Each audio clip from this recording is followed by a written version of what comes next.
On July 11th, 1996, 4 teenage girls boarded the 11:07 p.m. sleeper train from Cincinnati to Chicago. They never made it to their destination. No witnesses, no evidence, no explanation. The door to their cabin was locked from the inside. Their luggage was untouched. And a Polaroid, found weeks later in the abandoned carriage, showed 5 people, but only 4 were supposed to be on board. If you're drawn to true crime, unsolved mysteries, and stories that dig deep into the spaces we overlook, subscribe now. August 3rd, 2025, location, Norwood Rail, Salvage Yard, Ohio. It was supposed to be closed.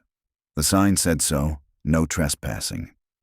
In bold red, the chain-link gate rusted shut, wrapped with barbed wire and time.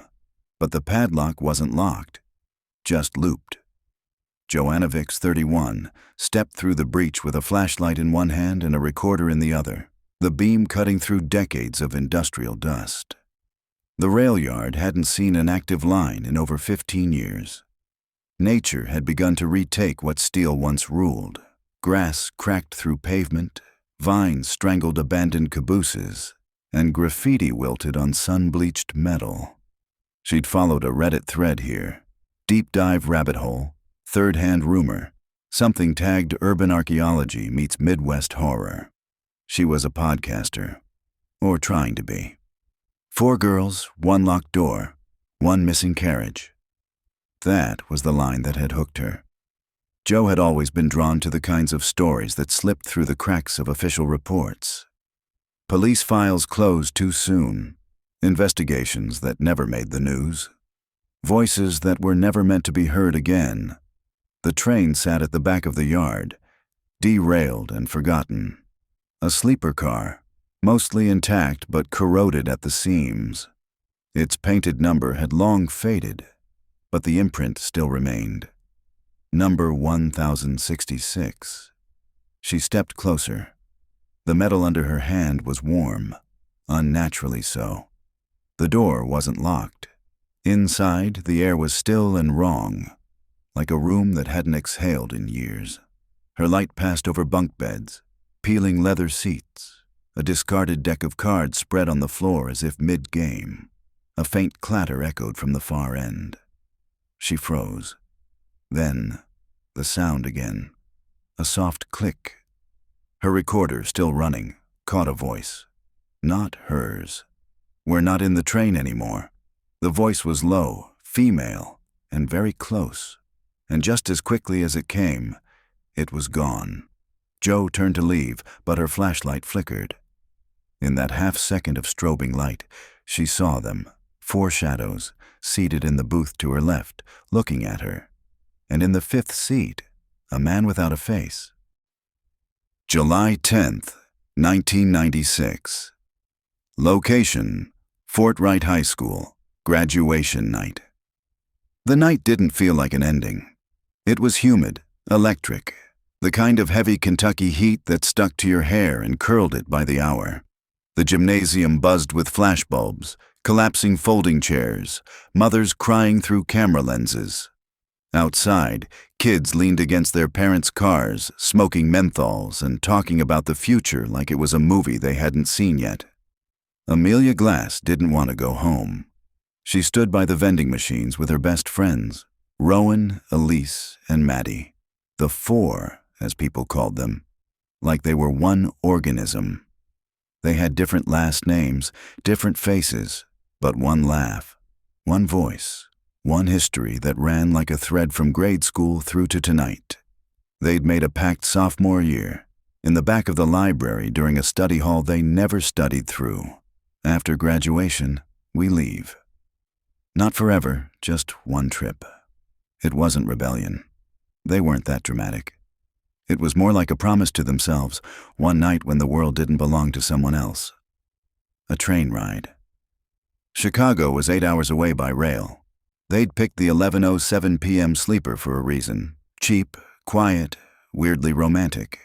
They booked 1 cabin, shared cost. No plans when they got there, just the idea of coffee on a strange street and a photo taken on someone else's sidewalk. The sun had set by the time Amelia pulled her car around. Rowan was already in the passenger seat, feet on the dash, hair pulled back with one of Maddie's scrunchies. Elise climbed in last, dragging a duffel bag and a bag of cherry licorice. Maddie, always the documentarian, had her Polaroid out, snapping photos in the rearview mirror. They laughed the whole way to Union Terminal. None of them knew that a week later, those photographs would be the only things left. The platform smelled like warm metal and engine grease. Lights buzzed above, yellow and flat, casting long shadows beneath benches and luggage carts. Union Terminal had once been grand. Arched ceilings, Art Deco mosaics, a whisper of the 1930s still clinging to the bones. But by the summer of 1996, most of it had been reduced to echo and maintenance delay.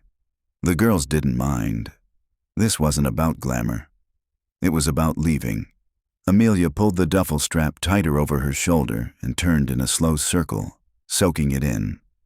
Rowan walked slightly ahead, spinning a Sharpie between her fingers and pointing at signs like she was leading a tour. Maddie snapped a photo of the nearly empty platform, muttering something about how liminal spaces deserve love. Elise yawned and checked her digital watch. 11:07. Better not be late. It'll come, Rowan said, tapping a cigarette from a crushed pack and tucking it behind her ear. Trains don't get cold feet. They were 17, fresh out of a small town where nothing happened twice. Everything felt like a movie. Standing on the edge of night, waiting to board something they couldn't name yet. Each girl carried it differently. Amelia, the quiet anchor, had always been the storyteller. Her diary, packed in her duffel, was already filled with Chapter 1, Escape. Rowan was all bite and bravado. Her family ran a bait shop. She hadn't cried in front of anyone since her mother left. Maddie, the camera girl, hid behind snapshots and lens caps. Her older brother had vanished when she was 12. She'd never stopped looking sideways since. Elise was practical, precise, with a laugh that felt earned every time. She carried 3 pens and a paperback she wouldn't finish.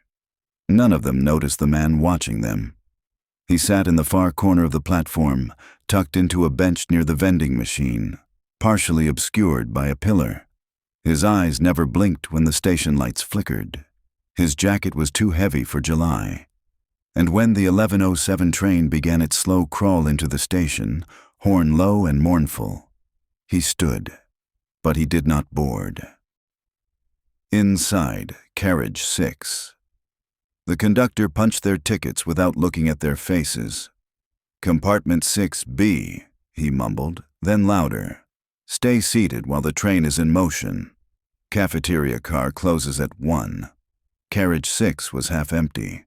The corridor lights flickered irregularly, and the vinyl floors clicked under their sneakers.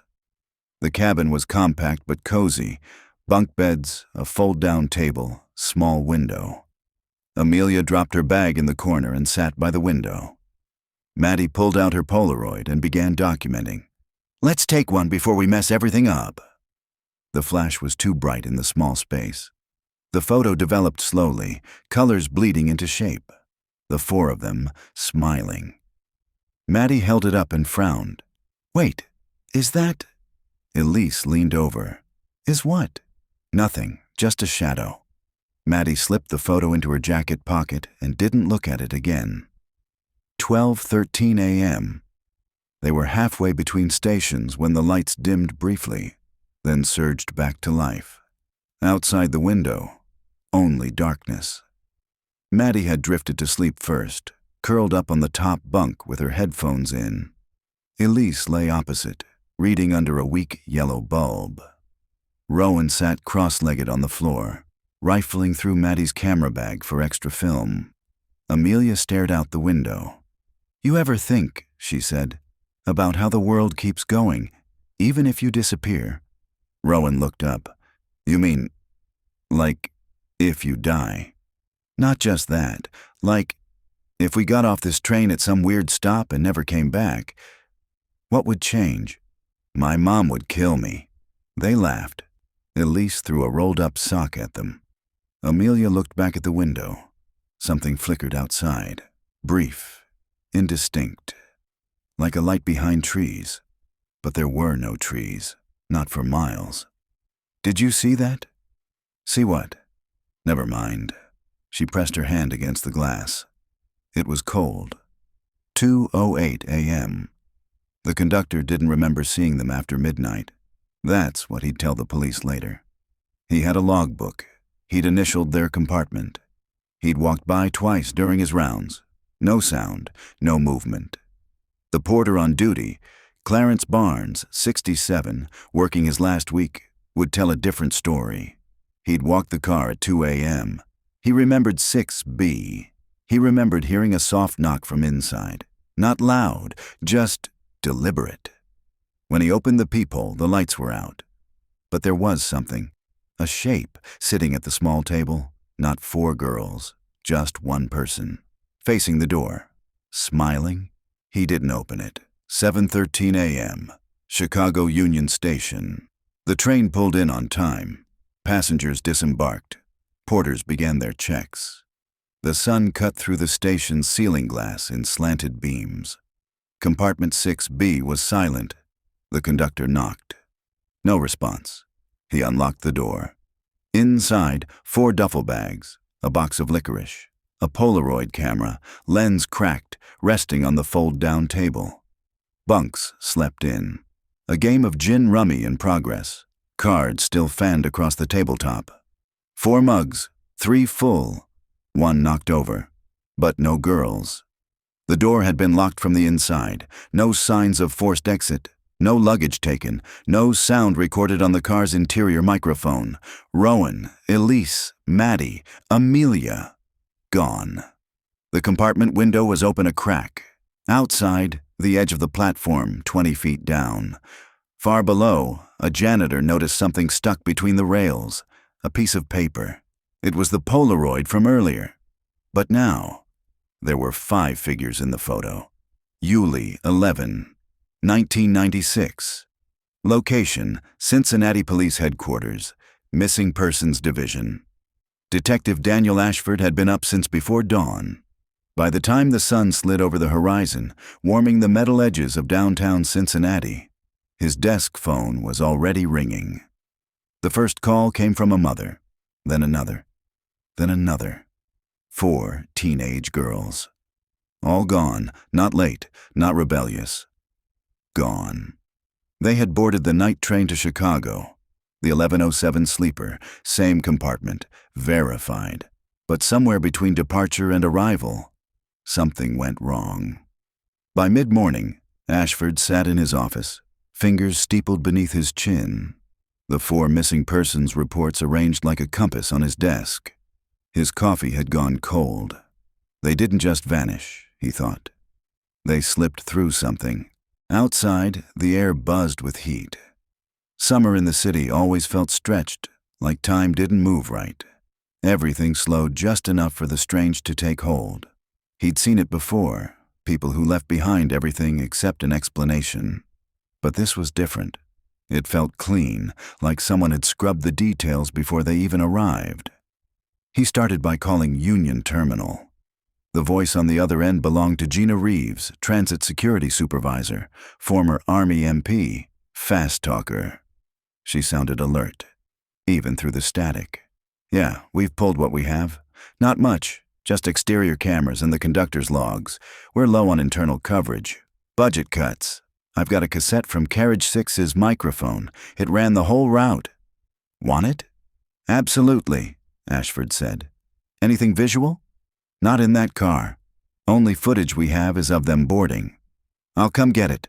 By early afternoon, Ashford was in the transit office, the building humming with the low electric drone of old fluorescent lights and half-functioning fans. Gina handed him a slim folder and a cassette in a clear plastic case. "We pulled their ticket records. They definitely got on at 11:07. All 4 scanned, assigned to compartment 6B. Ashford flipped through the papers. The girls' names were printed in fading ink, side by side. "What about the cabin door? Any reports of tampering?" Gina walked over to a file cabinet, pulled out a maintenance log and turned to a marked page. 2 days ago, that compartment had a door issue. The tech installed a reinforced latch. New mechanism auto-locks when closed. Override only works from inside. If it's shut behind them, no one could get in without a key. Ashford finished. She nodded. Exactly. He took the file, the tape, and left without another word. Back at his desk, the building thick with afternoon heat, Ashford slid the tape into his player. It clicked once, then rolled forward with a mechanical hum. For nearly an hour, he sat and listened. The sounds were what you'd expect. Metal-on-metal rhythm, distant whistles, cabin creaks. Occasionally, muffled laughter. Around what he guessed was midnight, the girls' voices became clearer. One of them was humming. Someone shuffled cards. Another giggled.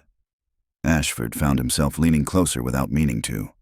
Then the audio changed.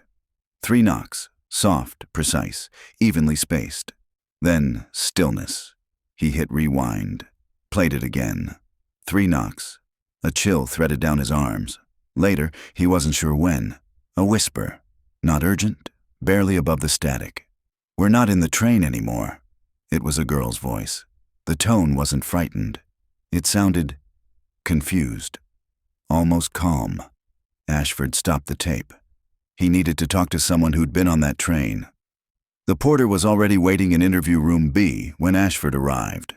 Clarence Barnes, 67, with deep creases in his forehead and the look of a man who had seen too much and said too little over the years. Ashford shook his hand and sat across from him, flipping open a notebook. "You worked carriage 6 last night?" "Sure did. Last run before I retire next month." "Anything unusual?" Clarence scratched his chin. "At first, no. Everything was quiet. Light's a little jumpy in that car, but that's not rare." Ashford scribbled a note. "Did you see or hear the girls after departure?" "No, sir. Not directly. But around 2 a.m. I passed 6B. Thought I heard something like knocking." "Did you open the door?" Number just looked through the peephole. Lights were out. "But I swear, someone was at the table." Ashford raised an eyebrow. "One of the girls?" Clarence shook his head slowly. "Couldn't say. Shadowy figure, just sitting there. Looked like they were waiting for something. Had this smile. But it wasn't right." Ashford paused. "Not right how?" The old porter frowned, like it was meant for someone else. That evening, as the heat began to fade and thunderclouds crawled in from the west, an officer from evidence intake knocked on Ashford's door. They missed this during the sweep, found it tucked behind one of the cabin bunks. He handed over a sealed bag. Inside, a Polaroid. Ashford held it up to the light. 4 girls. Smiling, cramped into a booth, background blurred. Another photo followed, this one found in one of the duffel bags. The second image was darker, taken in the same space, but now the expressions were different, blurred, startled. In the reflection behind them, just over Amelia's shoulder, a figure stood, partially obscured by the window's glare. Not one of the girls. Tall, slightly hunched, no visible features. Just a silhouette. Ashford stared at it long enough for the edges to blur. He pulled the photos closer and whispered to no one. They didn't leave. They were taken. And he knew, without knowing why, that this wouldn't be the last photo they'd find. July 12th, 1996. Location: Fort Wright, Kentucky. Residential and local press office. The town didn't believe it at first. Fort Wright was the kind of place where bad news usually came slow. Cancer diagnoses, old barns catching fire, the occasional car accident. Missing children didn't happen here. At least not 4 at once. By Friday morning, the headlines hadn't even reached the Kentucky Evening Herald. But the whispers had started. It was Rowan's Aunt Joyce who made the first call to the press. She stood in her front yard, cordless phone cradled between her cheek and shoulder, dragging a cigarette with one hand and pacing the dry summer grass with the other. 4 of them, she said into the phone. All gone. Train station says they never got off. Families are going out of their minds. You want a story? I just handed it to you. The reporter on the other end, Caleb Price, a 27-year-old junior staffer with more ambition than clout, took the bait. By midday, Caleb was knocking on the front doors of 3 homes in a row. At the Glass residence, Amelia's father showed him the printed train tickets, the laminated ID badge from her school bag, and her favorite denim jacket, still hanging by the door. At Elise's house, her mother had set up a makeshift command center, a cork board with printed train schedules, the names of the other girls, contact information for anyone remotely involved. At Maddie's home, her older sister pulled Caleb aside, eyes red and hollow. She had her camera. I know she took pictures on the train. You find her bag, you'll find them. Maddie always took pictures when she was nervous. Nervous about what? The sister looked down. She told me that train felt wrong, said it in passing like a joke. But I remember the way she said it, like it wasn't the first time she thought it. Back at the Evening Herald, Caleb filed the piece under the working title, 4 girls vanish from sleeper train. Police say no signs of foul play, but something doesn't add up. It ran the next morning. Within hours, Ashford's office was flooded with phone calls, but only one mattered. Later that evening, Ashford's office. He wasn't expecting the call. The line was unlisted. It came through dispatch, flagged as non-urgent, but he took it anyway. The voice was rough, older, careful. I read the article, the one about the girls. You are. Name's James Alden, used to work maintenance on that route. Retired in '89, Ashford leaned forward. Go on. You said they disappeared from carriage 6. You sure about that? We've got ticket records, conductor statements, even partial surveillance. A long pause. Carriage 6 was decommissioned in '85, stripped for parts after a derailment outside Terre Haute. Ashford froze. You're telling me carriage 6 shouldn't exist? That's what I'm telling you. Another pause. The hum of the phone line seemed to pulse. I don't know what's running on that track, Alden said finally. But if it's marked carriage 6, then someone built a replica, and not just for fun. Ashford scribbled the name and number. Can you meet in person? I've got documents, blueprints, work logs, all boxed up in my garage. You want answers? You'll come to me. But be careful. That car was never meant to carry passengers again. Meanwhile, Fortright late night. Back in town, the porch light stayed on longer than usual. Mothers sat by phones. Fathers walked empty hallways. Bedroom doors remained half open, as if their daughters might return quietly in the night, embarrassed at the fuss they'd caused.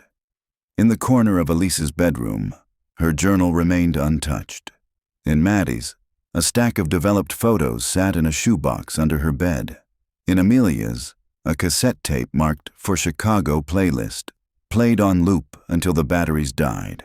And in Rowan's, the window curtain fluttered slightly, though no wind passed through the screen. At the edge of town, the train tracks curved past the tree line. A teenager walking his dog around 11 p.m. later told his mother he saw a flash of light out there, brief, unnatural, like lightning but not from the sky. And somewhere in the distance, a horn blew, low, long, but no train ever came. July 13th, 1996. Location, Dry Creek, Indiana. Residence of James Alden. The drive to Dry Creek took Ashford nearly 4 hours. He preferred working close to the noise.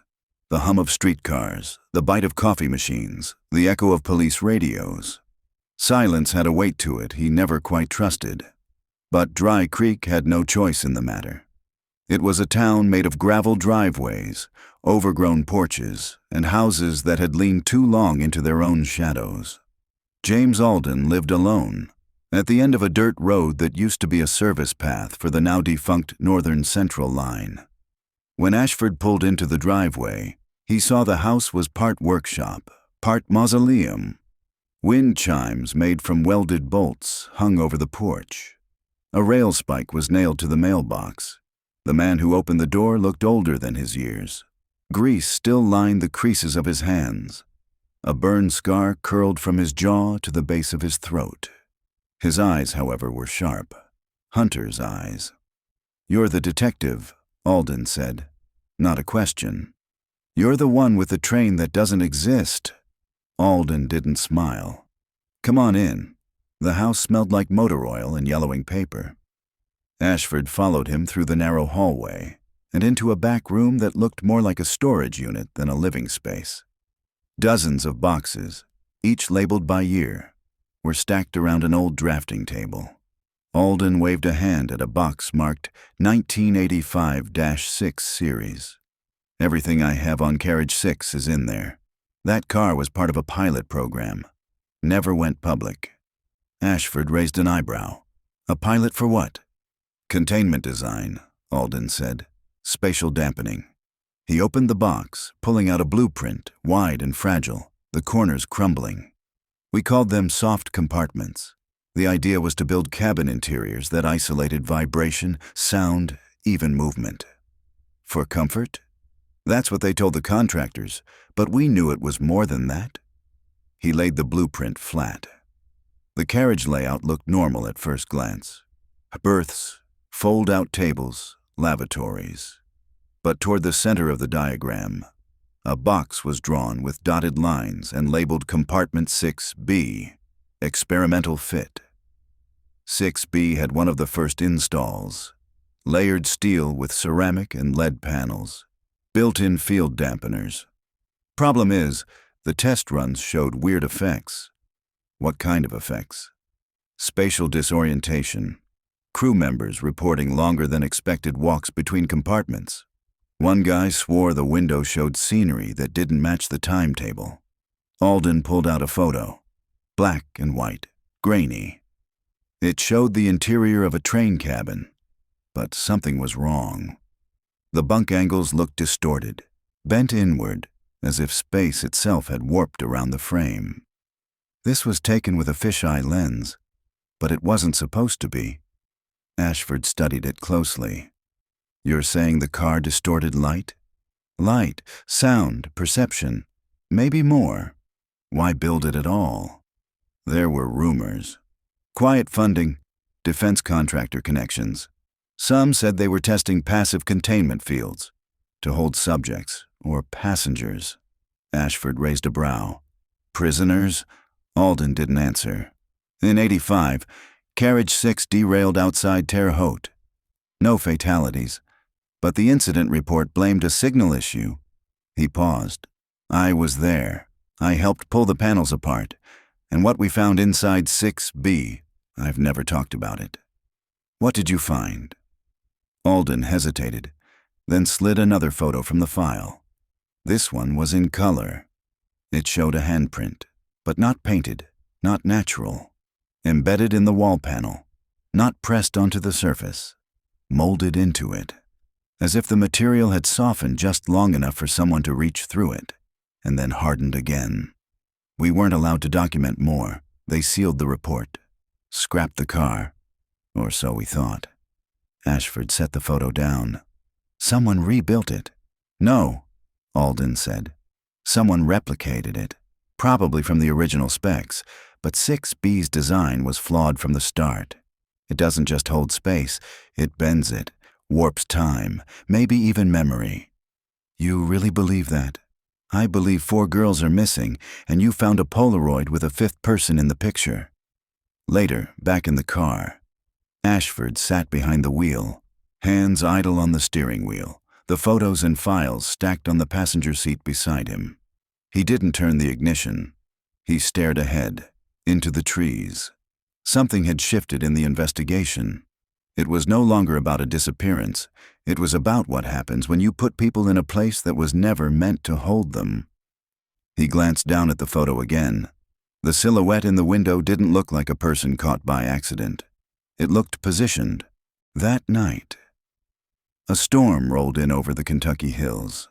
Rain swept through Fort Wright in sheets. Thunder rattled the old window panes. At exactly 3:04 a.m., Amelia's father sat bolt upright in bed. No sound woke him. No dream. Just an awareness, as if someone had just stepped out of the room. He stood, walked down the hallway, and opened her door. The room was untouched, but on her pillow lay a Polaroid he didn't recognize. He picked it up with trembling fingers.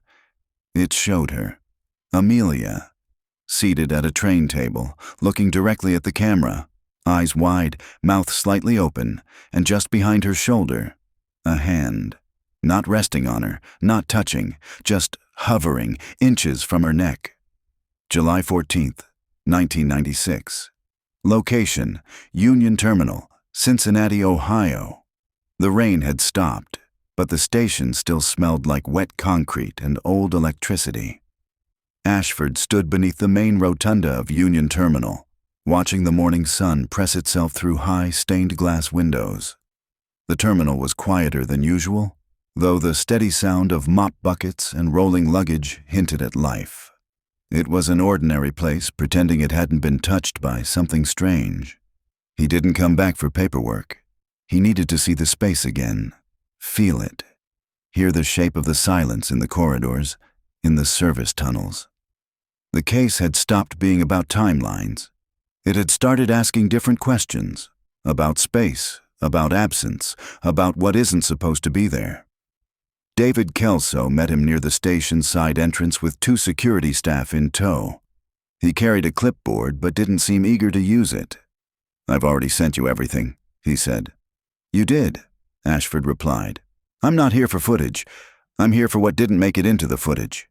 Kelso raised a brow. "Meaning?" "I need to talk to everyone who worked the shift that night. Custodians, signal room, baggage crew, anyone who had eyes on the train when it arrived in Chicago, or didn't."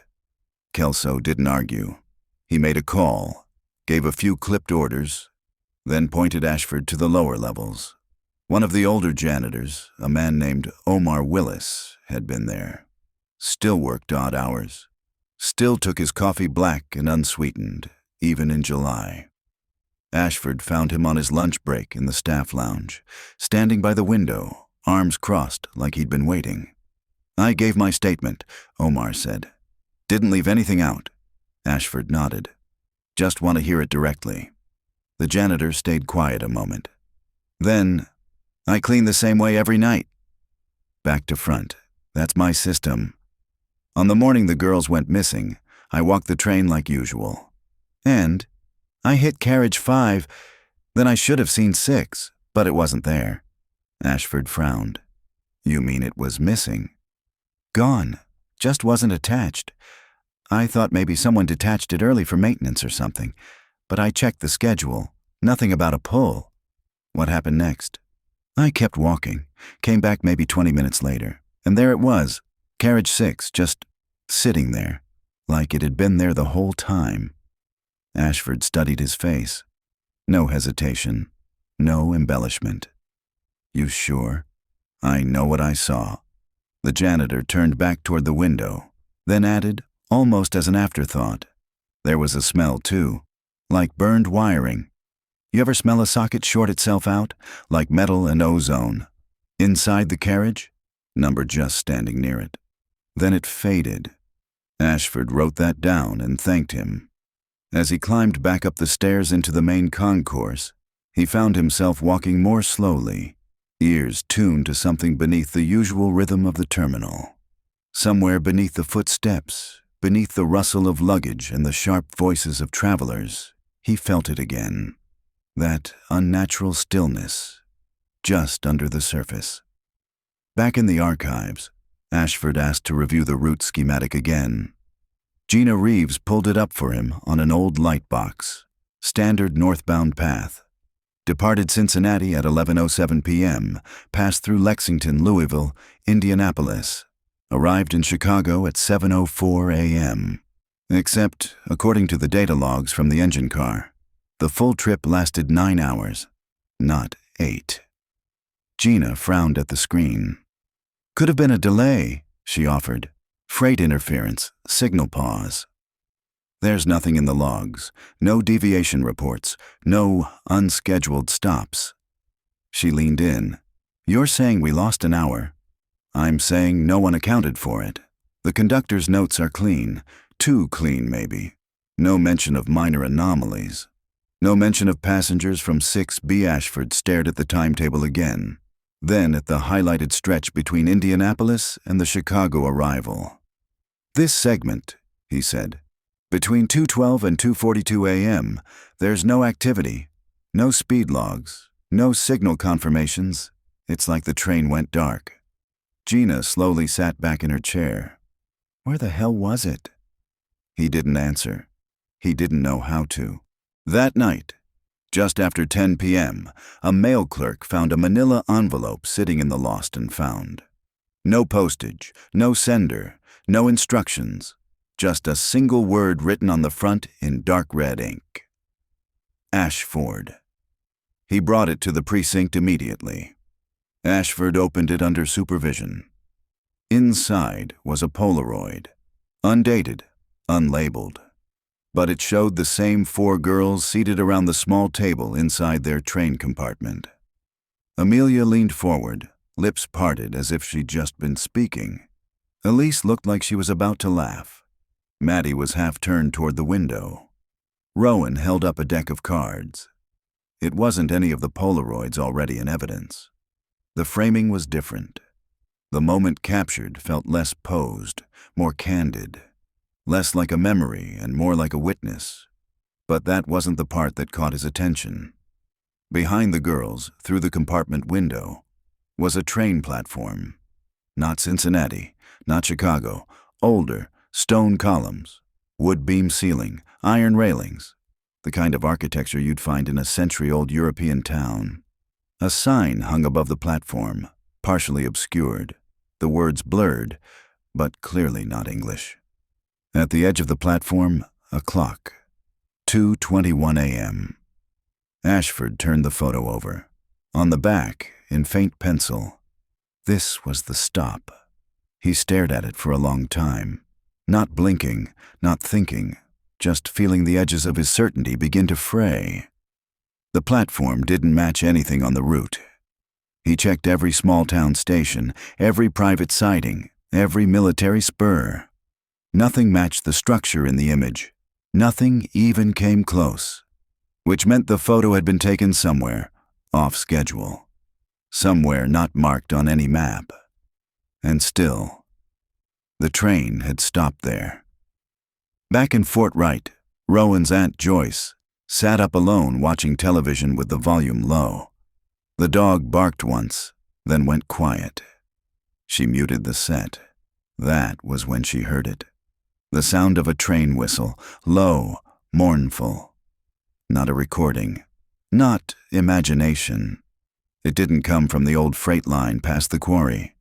It came from the opposite direction. The hills.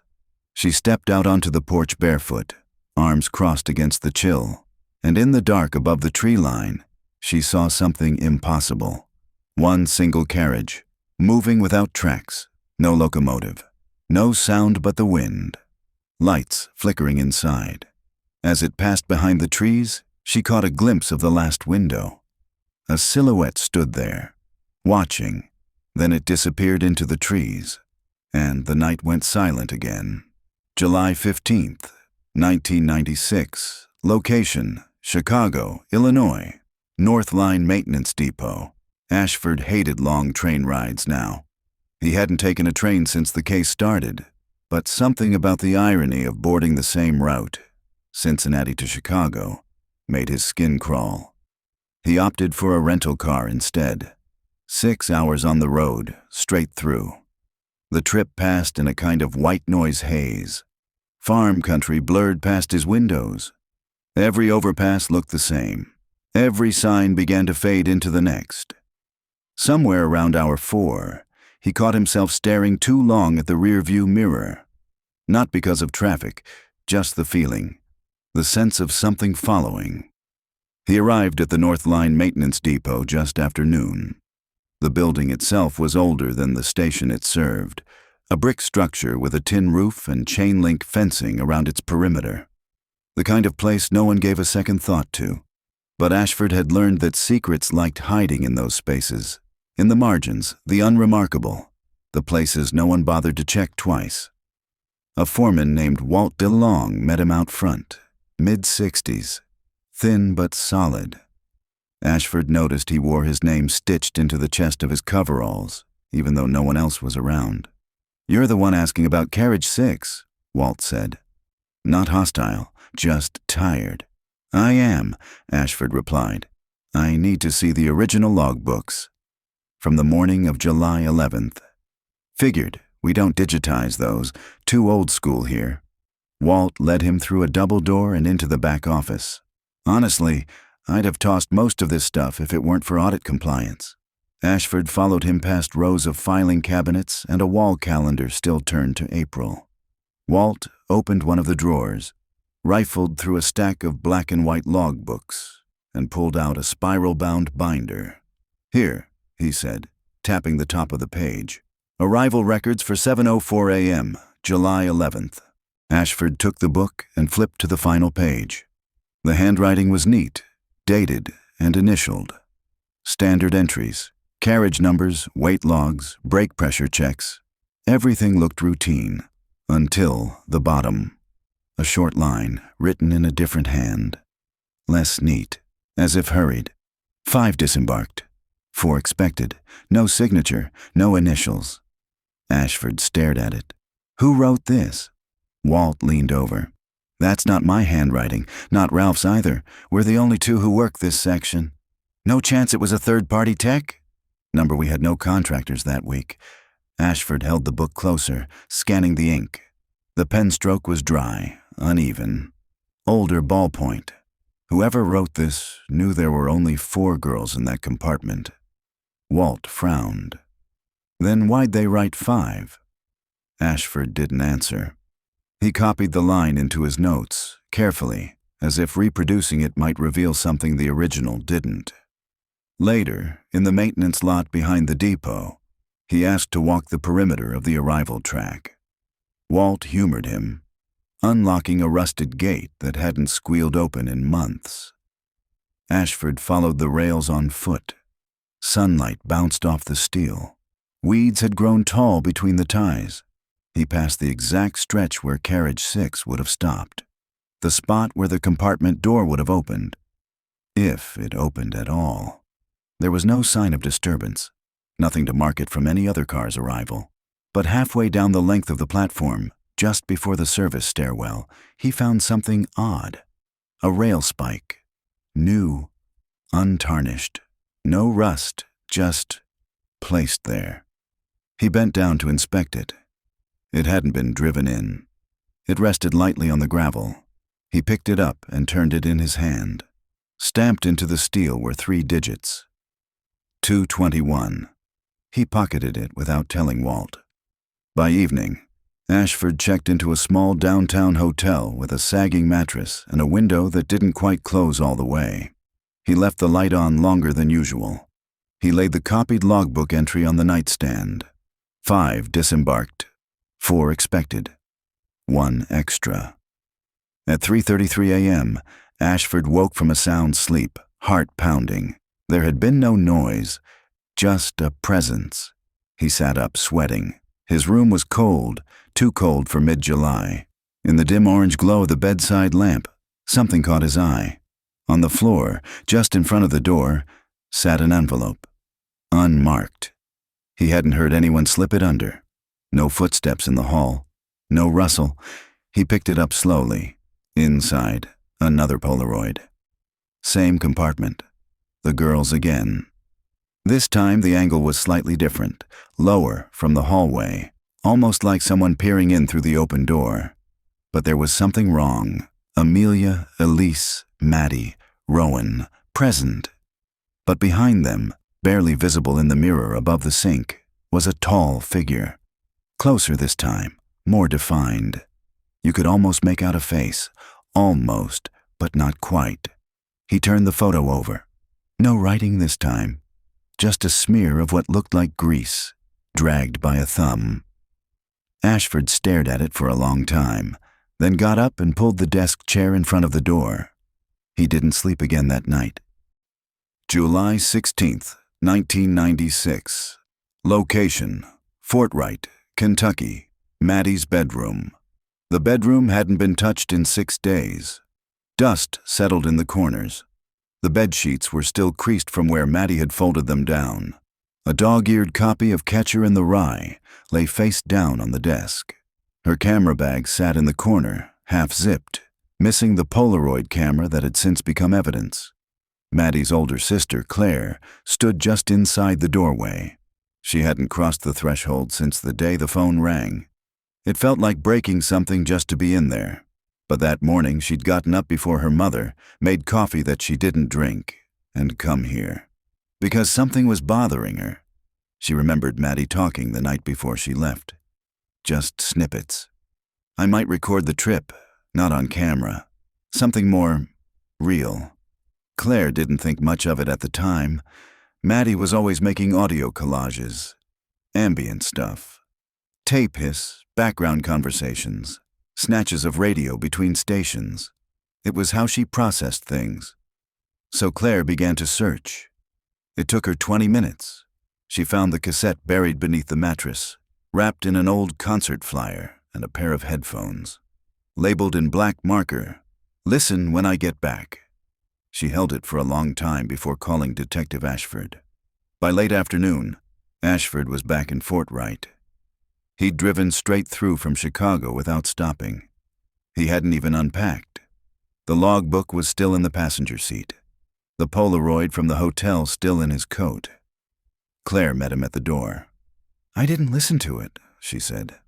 "You did the right thing," Ashford replied. They sat on the edge of Maddie's bed. Claire watched from the doorway, arms crossed, refusing to come closer. Ashford clicked the tape into an old Sony Walkman Claire had found in a junk drawer. Then he pressed play. The first few seconds were nothing, just static.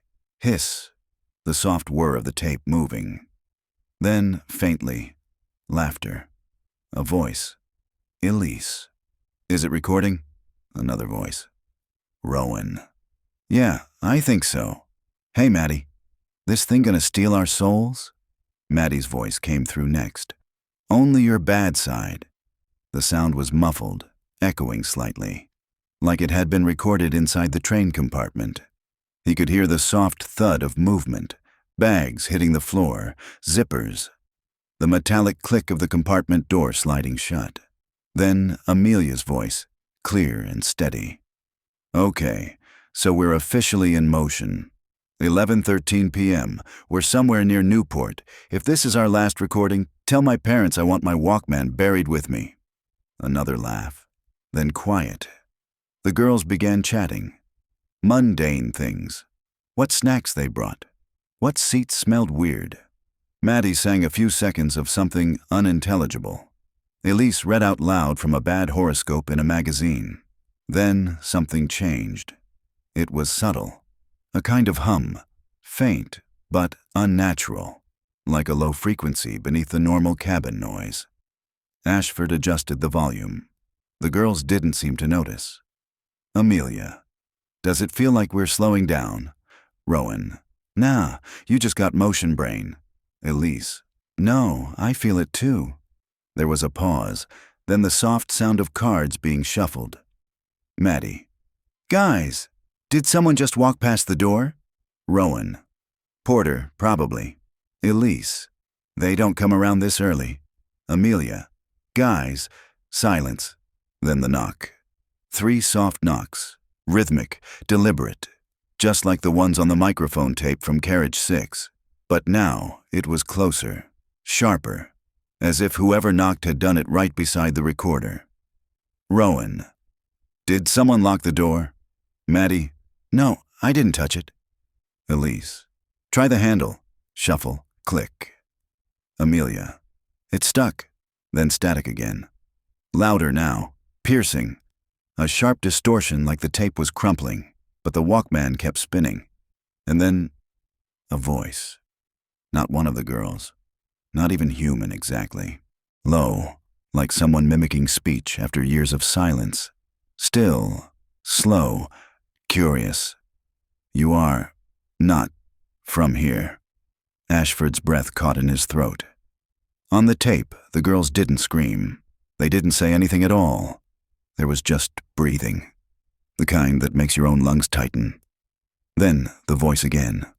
One must stay.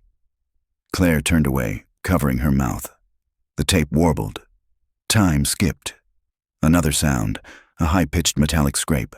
Then footsteps, and finally, just before the tape cut out, Maddie's voice, whispering, "It's inside the wall." Click. The tape stopped. Ashford didn't move. He rewound the last 10 seconds. Played it again. Listened to her say it a second time. "It's inside the wall." Claire spoke, barely above a whisper. "What does that mean?"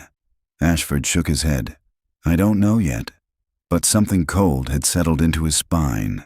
Not fear exactly, something older. A recognition, like something brushing against the edge of memory. He turned off the recorder and stood. Before he left, Claire handed him a second tape. I didn't play this one either. No label. It was in the same box. He took it without asking. That night, back in his motel, Ashford waited until after midnight to press play. The second tape wasn't ambient. It wasn't laughter.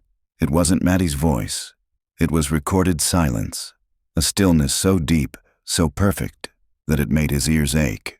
And in that silence, a sound began to rise. Slow, almost imperceptible, a single, rhythmic breath. Inhale, exhale, but not human. And then, layered beneath it, a faint knock, then another, and then a second breath. July 17th, 1996.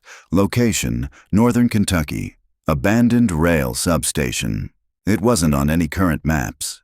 Ashford only found the substation after chasing down an anonymous fax sent to his office that morning. A single sentence typed in courier font. Nothing else. If you want to know what's inside the wall, check the old substation, Harlan Line. Mile 43. No sender, no traceable number. Just coordinates pointing to a place that hadn't been in service since the early 80s. It took him an hour to find it, buried at the end of a gravel path swallowed by undergrowth and trees that leaned in too close. A rusted sign hung crooked on the fence. U.S. Transit, Substation 43, no entry. The gate wasn't locked. The building itself was smaller than expected. Concrete, 2 stories, narrow windows like slits. The kind of architecture built for utility, not people. Moss covered most of the roofline. The front door had been broken open long ago, its hinges rusted in place. Ashford stepped inside. The air was sour, dust, mildew, and something else.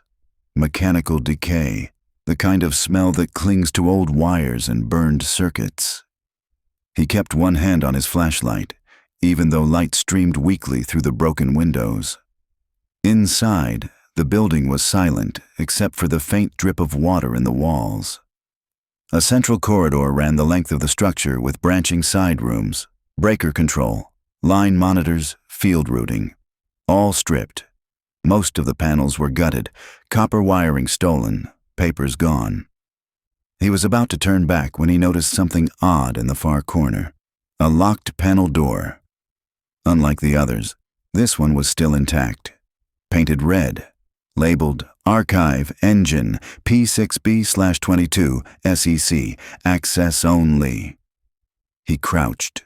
The door was rusted shut, but not solidly. A few kicks, and it cracked open with a groan.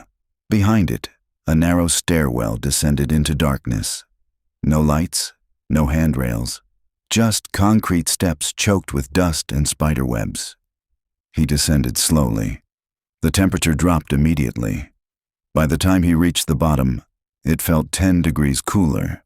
The sub-level was only one room, maybe 30 feet across. Metal shelves lined the walls, most of them empty. A few boxes remained. collapsed and molding. But what stopped him cold was what covered the far wall. A full-length blueprint, yellowed and curling at the edges, pinned directly to the concrete. He moved closer. At first, it looked like another carriage diagram. Standard layout, compartments, mechanical systems. But this one had annotations, notes scrawled in red ink, circled phrases. Compartment 6B, soft chamber variant C. Fail-safe override, not to be installed, per legal. Warning, emergency transfer protocol must be disengaged manually. And beneath all that, a hand-drawn symbol.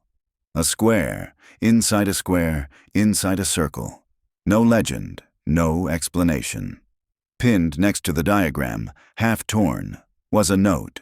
If breach occurs during transit, do not approach internal perimeter. Transfer field is directional. Reversals unpredictable. Ashford stared at the words. He could hear his own breathing in the silence. Transfer field. Directional. Reversals. It wasn't a train car. Not exactly. It was a containment chamber. Something designed to move, or to carry something that couldn't move itself. He checked the bottom corner of the blueprint. A stamped date. April 1984. And beneath that, a name. J. Alden James. Alden had lied, or at least he hadn't told everything. Ashford photographed the entire wall, then began scanning the remaining shelves. He found a binder sealed in plastic. The cover read, Project, Spiral Hatch, Subcontract Report, DOD/Echo Transit. Inside were pages of typed reports, thermal failure tests, acoustic anomalies, psychological field assessments. One entry caught his attention. Test 011. Subject, non-staff. Unscheduled entry, compartment 6. B result. Subject unable to locate exit door once closed. Secondary result, subject reported, hearing himself speak before he did. Test discontinued. Personnel withdrawn. Outcome, field temporal feedback sustained longer than safe duration. Comments, subject removed. Not recovered. Removed. Not recovered. He took the binder. As he turned to leave, something flickered behind him. A sound. Not mechanical, a breath. He whipped around, flashlight raised. Nothing. But the dust on the floor had been disturbed. A thin trail leading from the corner of the room toward the blueprint, as if something had dragged itself just beneath the surface of the dust toward the wall. Ashford backed out of the stairwell and didn't stop until he was in the car, doors locked, engine on. Back at the motel, he spread the blueprint out on the bed and traced the lines with his fingers. Every answer led to more riddles. Someone had built 6B to contain something they couldn't explain, and someone else had put it back on the rails. Not by accident. The question wasn't just what happened inside the compartment, it was what got out. That night, Ashford dreamed of a train that never stopped. The whistle blew underwater. The cabin doors wouldn't open, and the girls sat across from him, not blinking, not speaking, only watching. In the corner of the compartment, the wall pulsed like it was breathing. Then the dream collapsed into static, and he woke, breathless, the tape still playing. The second one, the one with 2 sets of breathing. July 18th, 1996. Location, Fort Wright, Kentucky, Elise's grandfather's cabin. The voice on the phone was brittle, dry, but clear. You're the one looking into the girls. I've got something. You'll want to see it. Bring a flashlight. The man didn't give his name, but Ashford knew the voice. It belonged to Charles Wyatt, Elise's grandfather, former railman, widower. Lived alone out in the woods east of Fort Wright, in a cabin that hadn't seen a phone bill paid since Reagan. Ashford had met him once, briefly, during the first wave of questioning. Charles hadn't seemed interested in speaking then, but now something had changed. It took Ashford nearly an hour to get there. The gravel road was more like a memory than a path. swallowed in places by saplings and kudzu. His tires crunched through dead leaves and scattered branches. Birds scattered. No other cars in sight. The cabin sat in a clearing, squat and sun-faded, its tin roof patched with mismatched panels. Smoke curled weakly from a stovepipe. Ashford parked, stepped out, and approached the front steps. The door opened before he could knock. Charles Wyatt looked thinner than he had days ago, eyes sharp. But something behind them was dimming, like a fire about to gutter out. "Inside," he said, stepping aside. Ashford entered. The air smelled like cedar and dust, with a faint undertone of something earthy, almost fungal. The place was cluttered but not messy. Lived in. Wooden walls covered in old hunting photographs, railway plaques, and war medals. "She used to stay here," Charles said, motioning toward the narrow hallway. "Every summer until she turned 15. Said it was the only place she could hear herself think." Ashford nodded, waiting. Charles didn't sit. Instead, he walked to the bookshelf and pulled down an old, leather-bound sketchbook. The cover was cracked. On the spine, E.W. etched faintly in blue ink. "Elise kept this here, forgot about it. I was cleaning the other day and found it shoved between two boards in her room." Ashford took the notebook. It was heavier than expected. He opened to the first page. Drawings, pencil, charcoal. Some smudged, some painfully detailed. There were trees, crows, the corner of a train window, a hand, but halfway through the sketches changed. They became repetitive. The same shape, over and over again. A square inside a square, then a circle around them. Sometimes inverted. Sometimes jagged, but always the same motif. Ashford turned the book toward Charles. "You ever see this symbol before?" The old man's jaw worked for a moment, but no sound came. Then finally, "Not until 2 nights ago." "What happened 2 nights ago?" "I was asleep, or thought I was." His voice dropped. "Heard a sound coming from the back room, Elise's old room, walked in and saw the closet door swinging open." "Wind." "No wind." Charles looked him dead in the eye. "It was breathing." Ashford blinked. "Breathing?" "Like the air itself was pulsing, and when I turned on the light, the drawing, this one," he tapped the symbol on the page, "was scraped into the wall. Same shape, over and over again. Like someone had taken a nail and carved it into the plaster." Ashford's stomach turned cold. "Did Elise ever mention anything? Nightmares? Anything about the train?" "She used to say she dreamed of tunnels that weren't connected to anything. Just space, floating, and something following her." He paused. "She called it the man who walked between." Ashford shut the notebook. "I need to see that room." Charles led him down the hall. The bedroom was cold. Not the kind of cold you get from lack of insulation, but the kind that makes the bones ache. The window was cracked open. A curtain swayed without rhythm. The walls were plain wood, but one had been painted over. Poorly. A patch job. New boards. Ashford stepped closer and shined his flashlight at the wall. Beneath the paint, faintly visible under the new layer, the carvings remained. Hundreds of them. The symbol, the square, the circle. Scratched into the wood again and again, deep in places, shallow in others, as if someone had been compelled.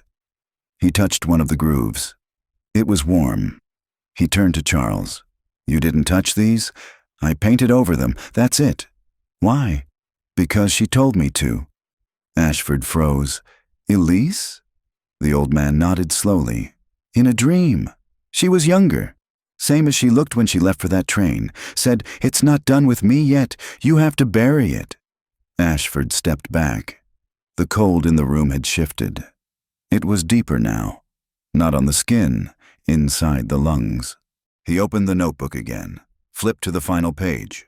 One last drawing. Not a symbol. A sketch of the inside of a train compartment seen from the hallway. The door was cracked open. Inside, 4 girls, seated at a table. A 5th figure stood behind them. Tall, head bowed. Its hand was resting on Elise's shoulder. Ashford stared at the image for a long time. He copied the page, photographed it, closed the notebook and handed it back to Charles. He didn't ask to keep it. Something told him he shouldn't. That night, in his car, he opened his briefcase and laid out everything. The logbook, the blueprints, the tape, the photos, and now this drawing. Each piece of the story sat in front of him like a puzzle. But the border was wrong. The corners didn't match. And in the center, always, was that compartment. Not just a room, not just a space, a threshold.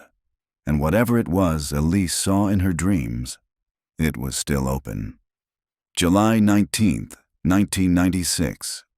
Location, unmarked track spur, outside Terre Haute, Indiana. The coordinates came from a rail engineer Ashford had met by chance. Former North Central Systems analyst, retired since '88. A quiet man with bad eyesight and a memory built like a steel trap. He'd seen Ashford's sketch of the soft compartment blueprint and paused over it for a long time. Then he'd said, "You want the real carriage 6? Not the replica. You're looking in the wrong direction." He circled a spot on a 1970s rail survey map, just west of Terre Haute. No name, no spur listed on the current line. A ghost sighting. "Train derailed here in spring of '85, the man said. "They said they dismantled it. They didn't. They just left it there." Ashford didn't ask how he knew. He just drove. By late morning, he was off paved roads, crawling along a trail of gravel and weeds in a borrowed 4x4. It was humid, the kind of humid that made the steering wheel feel slick in his hands. Bugs ticked against the windshield. No signposts, no fences, just open, forgotten land. Then the tree line opened, and there it was, carriage 6, or what was left of it, tipped slightly to one side on a sunken rail bed, half sunk into the earth, the metal rusted and streaked with vines. Moss grew over the windows. One end of the carriage was crumpled from the derailment, but the main body, compartment 6B, was intact. Ashford got out slowly. No sound, no wind. Even the insects seemed to avoid the space around the carriage. The steel door groaned open with surprising ease. Inside, the light was wrong. Muted. Like the air was thicker in here. Slower. Dust floated unnaturally. Not falling, just hanging. The compartment was exactly as the blueprints had shown. Same layout, same proportions, but the materials were different, denser. The walls felt too thick, the corners too sharp. He stepped into 6B. The door shut behind him. No click, just silence. He didn't panic. He checked the latch. Still functional, but as he turned back to the room, something stopped him cold. The table in the center of the compartment was clean. No dust, no vines, just a stack of playing cards, perfectly arranged in a neat pile. And beside it, a Polaroid. He stepped forward, heartbeat heavy in his chest. The photo was recent, still glossy. It showed the compartment, this exact one, from the same angle, but this time the table was occupied. The 4 girls sat together, not smiling, just looking at the camera. Ashford picked up the photo with shaking hands. He turned it over. Written on the back, in blue ink, "We never left." His hand dropped to his side. Then the air shifted. A breeze? Number. The pressure changed. He turned toward the back wall of the compartment and saw the shape. At first it looked like a shadow, a trick of the failing light. But it moved. Not toward him. Across the wall, like a figure pacing behind the metal skin of the train. He stepped closer. The wall wasn't right.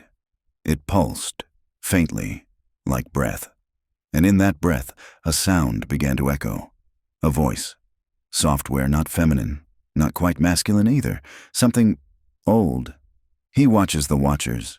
He rides the long route. He chooses the one who stays. Ashford stumbled back. The table rattled slightly. Another photo had appeared. This one was blank. No image, just gray-white static, like a failed exposure.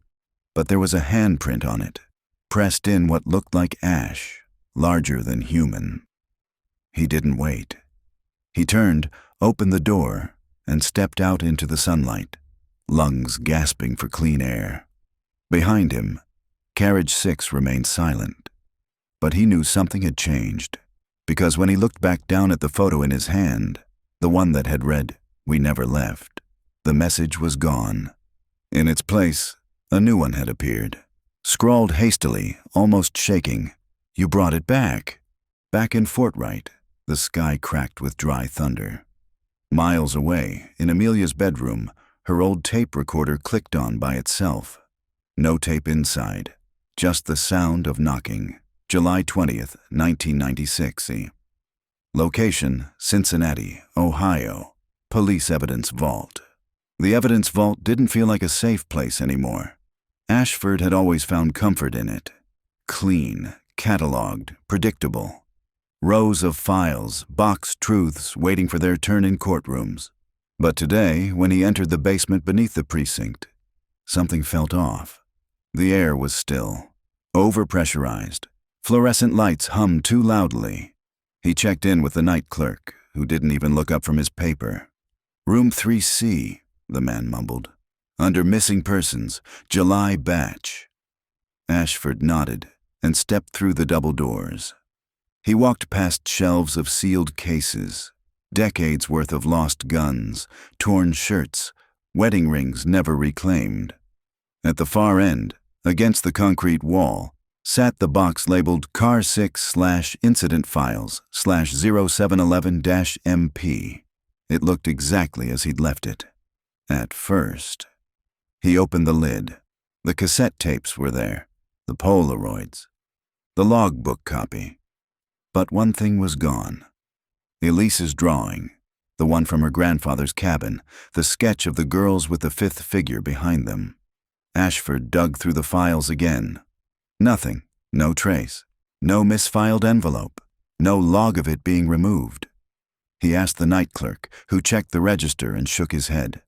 "No one's checked anything out under that case ID." "Could it be missing?" The clerk shrugged. "Things vanish sometimes, paper rot, mislabeling. It's not a perfect system." But Ashford knew it had been there. He'd filed it himself. He returned to the table, pulled out the two tapes again. Maddie's labeled recording and the unmarked one.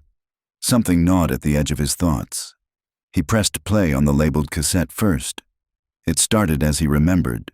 Static, laughter, footsteps. But something was different. A new voice, faint at first. His own. Ashford froze. He turned the volume up. He heard himself speak. "They never saw the exit." Another pause, then only the mirror. He scrambled to eject the tape, rewound it, played it again. Same thing, his voice, recorded weeks ago, on a train he'd never stepped foot on. He moved to the second cassette, the ambient one, the breathing. But now, it wasn't just breath. It was whispered words, a language he didn't understand, fractured syllables, rhythm like a lullaby spoken backward. Then his voice again, softer, almost mournful. "I am becoming him." Ashford stopped the tape. The room was silent, but his pulse pounded in his ears. His hands trembled. He looked at the wall behind the table and saw something that hadn't been there before. A symbol, faint, smeared in dust. A circle around a square, the same shape Elise had drawn. He wiped at it. The dust clung, oily. Not chalk, not marker, as if something had pushed it through from the other side. He backed away, turned off the recorder, replaced the tapes. But as he closed the box, something heavy shifted inside his chest. He was no longer just an investigator, no longer an observer. The story had begun to wrap around him. Later that night, he sat in his motel room with the lights off. The Polaroids laid out on the bed. He arranged them in the order they were found. At first they seemed random, but then he noticed the change. In the first image, the girls are laughing, relaxed, alone. In the second, they're quieter, one of them looking behind her. The third, Maddie glancing to the side. The fourth, the mirror shows a figure. The fifth, a hand on Amelia's shoulder. The sixth, the newest, had arrived that morning at his doorstep, wrapped in nothing but newspaper. He hadn't opened it until now. He stared at the final image. All 4 girls still sat at the table, but now a fifth figure sat among them. His face was not visible, but the clothes were unmistakable. A dark overcoat, a notepad on the table, a badge on the hip. Ashford stared, because the figure sitting among them was him. July 21st, 1996. Location en route. Carriage 6, replicated. He didn't tell anyone he was going. Not the precinct, not his partner, not even Claire, who'd been calling every day since the tape. Ashford had spent the last 24 hours staring at that final Polaroid, the one that showed him seated among the girls. It had been taken from outside the window, from the hallway. The angle was impossible. He had never been there, not yet, but he would be. He arrived at the East Terminal Yard at 12:14 a.m. No departures were listed on the schedule, but Carriage 6 was there, sitting alone on track 14, unattached, no engine, no crew, and yet the doors were open. He stepped inside. No passengers, no announcement. The moment he crossed the threshold, the air changed. It smelled like ozone and old fabric, and something behind it all, faint and dry and metallic, like blood that had been cleaned and cleaned again, but never quite forgotten. The lights buzzed faintly overhead. He moved down the narrow hall, passing compartments, empty, cold, wrong, until he reached 6 billion. The door was already open. Inside, it was exactly like the photos. The table, the bunks, the mirror, and, waiting on the table, 6 items. A pack of playing cards, a Polaroid camera, an old audio cassette, a train timetable from 1985, a paper napkin with 4 names written in pencil. A final seat. Left open, Ashford sat. He didn't speak. He just waited. Outside, the train gave a soft, impossible lurch, as if it had begun to move, without power, without tracks, without a driver. There were no windows in 6B, just the mirror. At 12:43 a.m., the lights dimmed slightly. He heard breathing, not his. Then a voice, just behind his shoulder. "We can't leave, you know that now."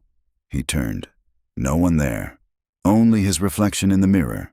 Except he wasn't alone. Behind him stood the 5th figure. No face. Only a distortion, as if the world couldn't decide what it looked like. It leaned forward, inches from his reflection's ear, and whispered something that Ashford didn't hear, but still understood. A single truth, too big for sound. Time stopped. Then began again, in reverse. The lights flickered back to full brightness. The compartment was empty. The table cleared. Ashford was gone. Only the Polaroid remained, sitting neatly where his hand had been, still warm. In it, 4 girls and Ashford, all seated around the table, all looking toward the door, waiting. Back at the station, the train logs remained blank. No record of a departure. No CCTV footage, no staff on duty. Only one anomaly. At 12:45 a.m., the analog signal board flickered and registered a brief spike on track 14. Duration, 43 seconds. Direction, undefined. Then silence. The case was never officially closed. The 4 girls remained listed as missing. Detective Ashford's file was archived. Status, unresolved disappearance. Date, July 21st, 1996. Location, last seen, Cincinnati Union Terminal. Inside the box, One photo, blank, but beneath the surface, under UV light, a message appeared, faint, handwritten in the margins. One must stay, the rest wait, until it comes back around. July 21st, 2025. Location, Chicago. Transit Archives. Federal Rail Digitization Project. The archives were never meant to be glamorous. Just box after box of forgotten records. Derailments, lawsuits, decommissioned schematics, and the dust of 100,000 vanished commutes. Mira Lang, a second-year history fellow with a focus on transit architecture, had been sorting through Phase 3 of the Midwestern Analog Transit Conversion Project when she found the box. It had no barcode, no assigned log sheet. It wasn't even shelved, just wedged behind a row of accident claims, pressed so tightly into the back wall that it left a square of clean space on the concrete behind it. No one had cataloged it. There was no digital record. The label was smeared with old adhesive, faded pen marks. Only 2 words remained legible: Car 6 hold. Mira opened it. Inside, 3 items. A sealed envelope containing a train timetable from 1996 for a midnight departure from Cincinnati to Chicago. The platform listed, 14B, had been demolished in 2004. A cassette tape, labeled only with the date, July 21st, Ashford. A Polaroid. The image was faint, overexposed, warped slightly from heat or pressure.